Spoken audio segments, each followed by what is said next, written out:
하나님의 위로와 은총이 또 하나님의 사랑이 오늘 하루도 우리 사랑하는 성도 여러분들과 함께 하시기를 주님의 이름으로 축복합니다. 잘 오셨습니다. 피곤하시지는 않으십니까? 네. 뭘 별걸 다 물어보시네. 뭐 이런 얼굴 표정으로 오늘 하루도 승리하시기를 축복합니다. 오늘 여기 말씀해 보면 이 제일 먼저 등장하는 말씀이 그 국제도로인 이 해양도로가 있다. 국제도로 해변길 이렇게 되어 있습니다.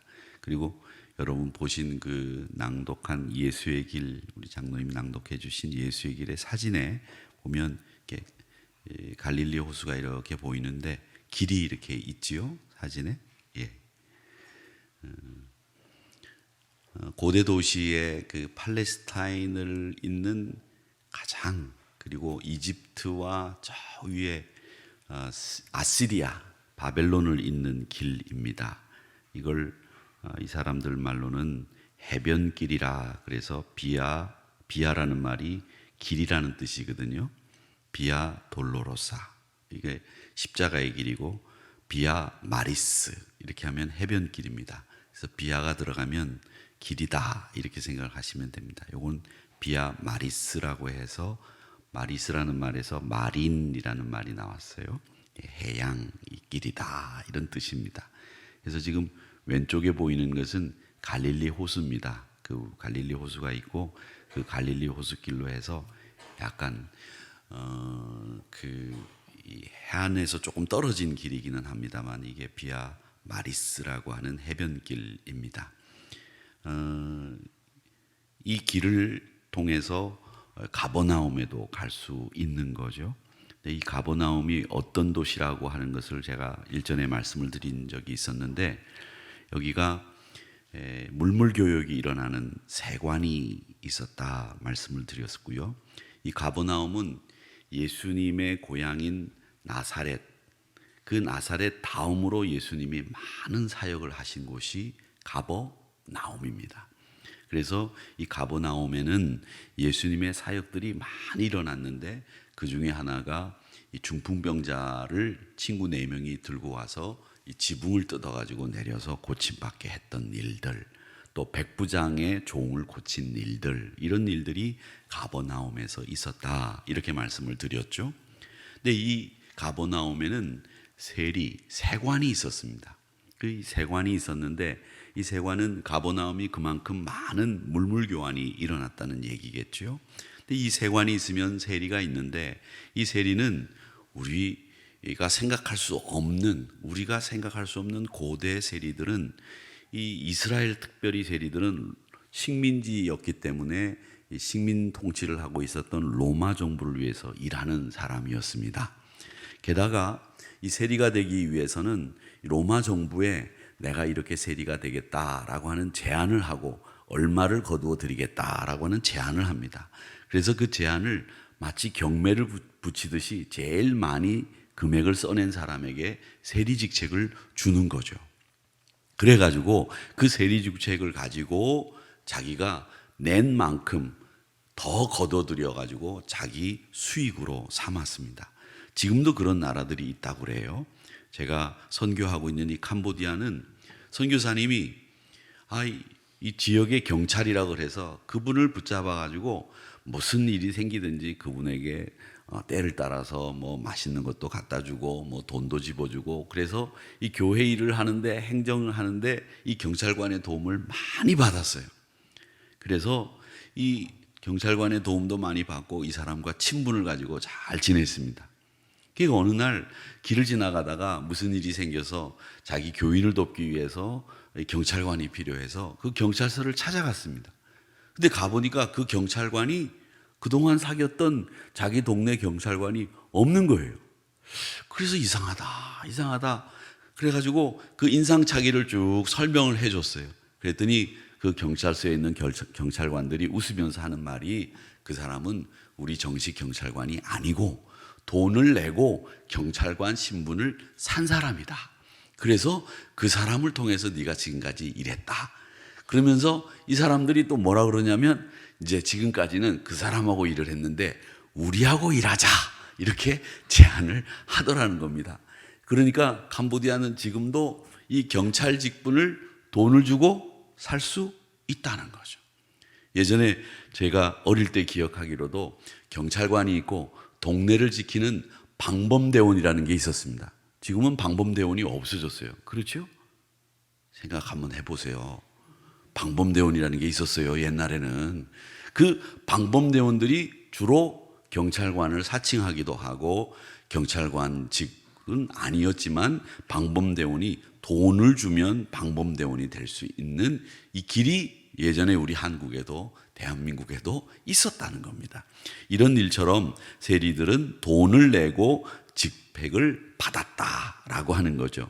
그러니까 자기가 돈을 낸 것이 있고 로마에 바치는 돈보다 더 거둬들여야 자신이 생활할 수 있기 때문에 최대한 자신의 권한을 이용하려고 했다는 거죠. 그러니까 이스라엘 사람들 눈에는 좋아 보이지 않았겠죠. 근데 예수님이 제자를 부르시는 그 과정에서 마태라고 하는 사람이 등장합니다. 이름은 원래 레위였는데 이 사람이 예수님의 부름을 받고 난 뒤에 이름이 마태라고 바뀐 거죠.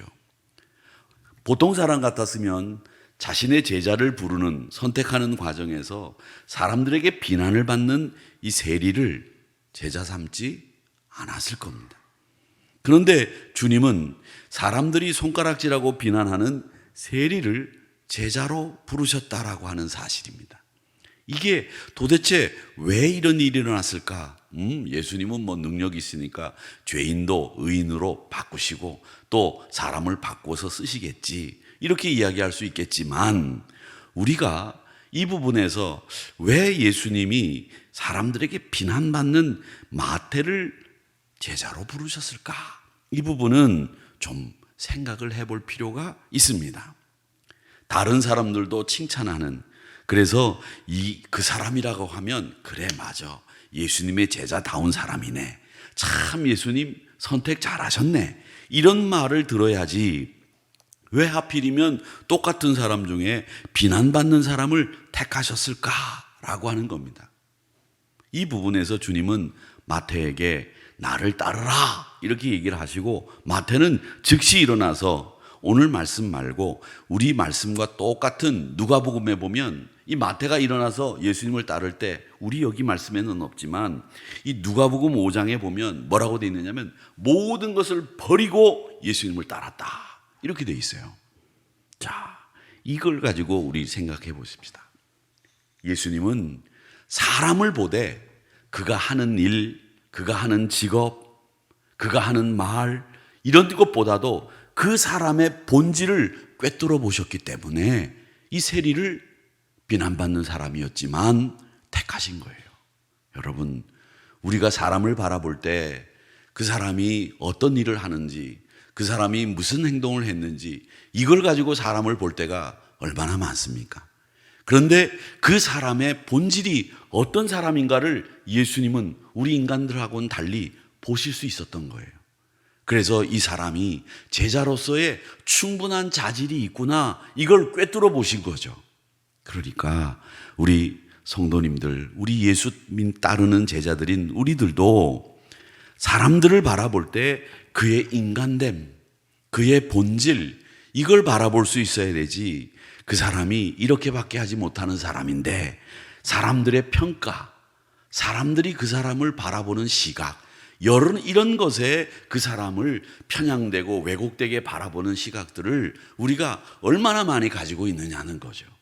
그러니까 우리는 물론 그 사람의 본질을 볼 수 있는 눈을 가질 수도 있고 본질을 못 볼 수도 있습니다.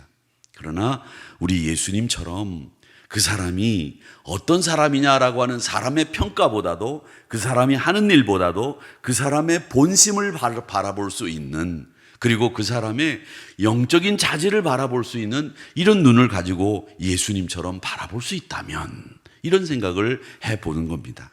그러니까 모든 것에 있어서 제일 중요한 것은 사실은 이 컵을 바라보는 것보다 이 컵이 이 안에 담고 있는 물을 바라볼 수 있어야 이게 진짜 이걸 바라보는 것이라고 말할 수 있듯이, 여러분, 우리는 사람에게 있어서도 우리는 한치속도 모른다고 하는 속담이 있기는 하나 그의 본질을, 그의 본심을 바라볼 수 있는 눈을 가지고 있어야 되겠다. 예수님이 부르셨을 때 이 마태는 더 많이 찔리고 어떻게 보면 더 많은 상처가 있는 사람이라는 걸 예수님은 아신 거죠. 여러분, 사람에게 비난받는 걸 왜 본인 자신이 몰랐겠어요? 본인 자신도 알았을 거예요. 자기가 그런 것에 비난받는 것 때문에 더 많은 상처와 더 많은 찔림을 마태는 받았을 거예요. 그런데 예수님은 자기가 하는 일은 이 목구멍이 포도청이라 내가 어쩌다 보니 이렇게 사람들의 비난받는 자리에 섰는데 나는 이러고 싶지 않아. 이런 마음이 그에게 왜 없었겠습니까? 그런데 그 마음을 우리 예수님은 보신 거예요. 그래, 네가 인간됨을 완전히 상실하지 않았고 영적으로 인간됨의 자질을 가지고 있구나. 제자로서 영적인 자질이 너에게 충분히 있다. 이걸 보시고 나쁜 사람이라고 비난하는 그 껍데기가 아니라 그 본질을 꿰뚫어 보시고 마태를 부르셨다는 거죠. 그래서 마태로 하여금 다시는 죄의 자리에 서지 않고 하나님이 그의 영적인 자질과 함께 능력을 제자로서 살 수 있도록 만들어 주신 것이다. 주님이 그래서 그를 불렀다는 거죠. 또 하나, 마태를 부를 때 마태에게 가서 저 같으면 그랬을 것 같아요. 야, 내가 제자들을 한 12명 뽑으려고 하는데 최중복 장로님 제 제자가 돼주시겠습니까? 뭐 이렇게 아니 아멘 하시면 안 되고, 제가 예수님 아니니까 우리 장로님 너무 착하셔서 너무 착하셔서 참 탈이에요. 저 같으면 제가 아침에 이제 장로님 오늘 낭독 순서인 걸 제가 딱 이렇게 보면서 장로님 멀리서 이렇게 출퇴근하시고 그러시는데 우리 부목사님들도 그래. 순서를 짤 때 장로님이 이렇게 주중에 안 오고 주말이나 주초에 이렇게 와서 낭독을 하실 수 있도록 좀 잘 짜봐요. 그런 거를 왜 중간에 이렇게 짜가지고 장로님이 어정쩡하게 이렇게 오시게 하느냐고 딱 기분이 싹 나빠지더라고. 우리 부목사님들 센스 진짜 없다. 혼내는 거예요. 지금 웃지 말아요. 혼내는 거예요. 그러니까 다음부터 최중복 장로님 이런 순서 짤 때는 금요일 날이나 월요일 날 넣으세요. 그런 거 잘 몰라요? 목회라면서 참 나한테 아직까지도 그런 걸 못 배웠나? 자, 장로님 너무 고맙고 감사하고 어려운데도 이렇게 오셔서 낭독해 주셔서 제가 감사해서 장로님 이름을 부른 거예요. 이해해 주시고. 그러면 제자를 삼는 데 있어서 어떻게 하느냐? 설득하거나 제안하거나 종용하거나 이렇게 해야 되는 거거든요. 그런데 예수님은 그렇게 하지 않으셨어요. 그냥 명령하셨어요. 나를 따르라. 이 나를 따르라는 말씀에는 위엄과 권위가 있습니다. 우리 주님이 하나님의 권능과 신적인 능력으로 마태인 이 세리 마태를, 레위를 부르신 거예요. 그러니까 여러분, 이 하나님이, 우리 주님이 우리를 부르실 때에는 설득이나 제안이나 종용하지 않으십니다. 신적인 권능을 가지고 부르신다는 거예요. 그 부르심 앞에 우리가 따르겠습니다. 누가복음 5장에 나오는 마태처럼 모든 것을 버리고 따라가는 이런 마태와 같은 모습, 그 부름에 응하는 마태와 같은 모습, 이런 것을 우리가 한번 생각해 보면서 우리 주님의 콜링에는 항상 위엄, 권위가 있다라고 하는 것을 배우게 되는 거죠. 그래서 우리는 이 말씀을 볼 때 사람의 본질을 볼 수 있는 눈을 갖게 해달라. 우리 주님처럼. 그리고 말씀을 증거할 때는 사람의 마음에 맡기보다는 하나님의 말씀에 충실한 위엄과 말씀의 권위를 갖는 것이 중요하다. 그래서 말씀을 볼 때마다 하나님, 그 말씀의 권위와 말씀의 위엄이 매일매일 살아나도록 도와주세요. 저에게 말씀하실 때마다 그 위엄과 권위의 말씀을 통해서 말씀하셨으니 저는 예라고 대답할 수 있도록 도와주세요.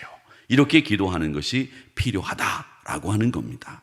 자, 그런 다음에 마태의 삶이 의의 길로 부르셨는데 어떻게 되겠습니까?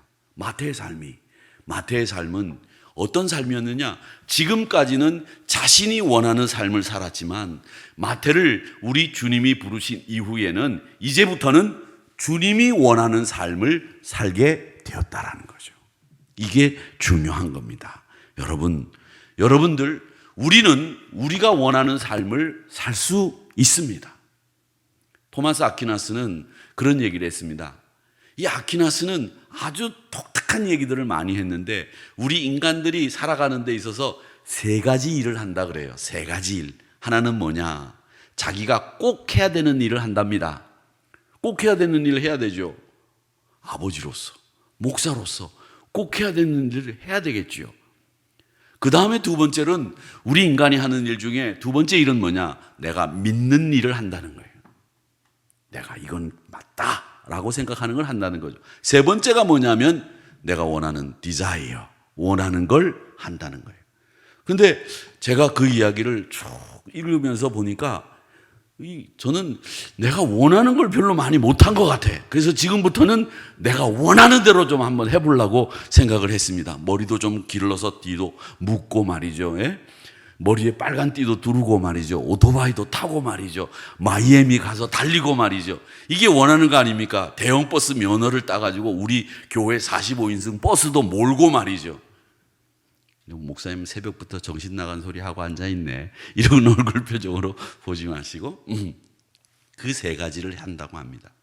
그런데 이 원하는 삶은, 내가 원하는 삶은 살 수도 있고 살지 않을 수도 있습니다.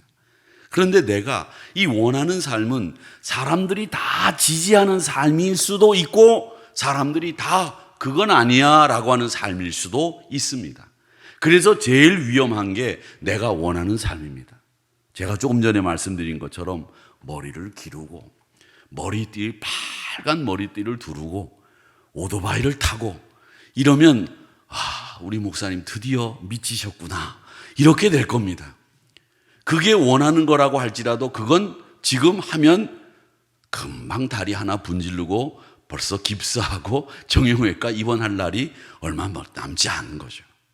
여러분, 그래서 내가 원하는 삶은 사람들이 지지하고 공감을 얻을 수 있는 원하는 것이 되어야 되지 나만 원하는 삶이 돼서는 안 된다는 거죠. 자, 그러면 우리는 믿음이 있는 사람들입니다. 신앙이 있는 사람들입니다. 그렇다면 여기서 하나 더 생각할 것은 내가 원하는 삶은 어떤 삶이어야 되느냐? 주님이 원하는 삶이 되어야 되고 사람들의 지지와 공감을 얻을 수 있는 것을 내가 원해야 되는 것처럼 우리는 믿음이 있는 사람들이기 때문에 예수님이 용인하고 예수님의 말씀 안에서 허용되는 범위 안에서 내가 원하는 것을 해야 된다고 하는 원칙을 세우게 되는 것이고, 이왕이면 내가 원하는 것보다도 주님이 원하는 삶을 사는 것이 나에게 필요하지 않을까? 이런 생각을 우리는 해야 된다는 거죠. 그러니까 오늘 이 마태를 이야기하면서 제가 이 말씀을 드리는 이유는 마태는 지금까지 자기가 원하는 삶을 살았다는 거예요. 또 자기가 믿는 삶을 살았고 자기가 해야 된다고 생각하는 삶을 살았어요. 그런데 그 삶이 예수님을 만나는 순간에 바뀌었습니다. 뭘로 바뀌었느냐?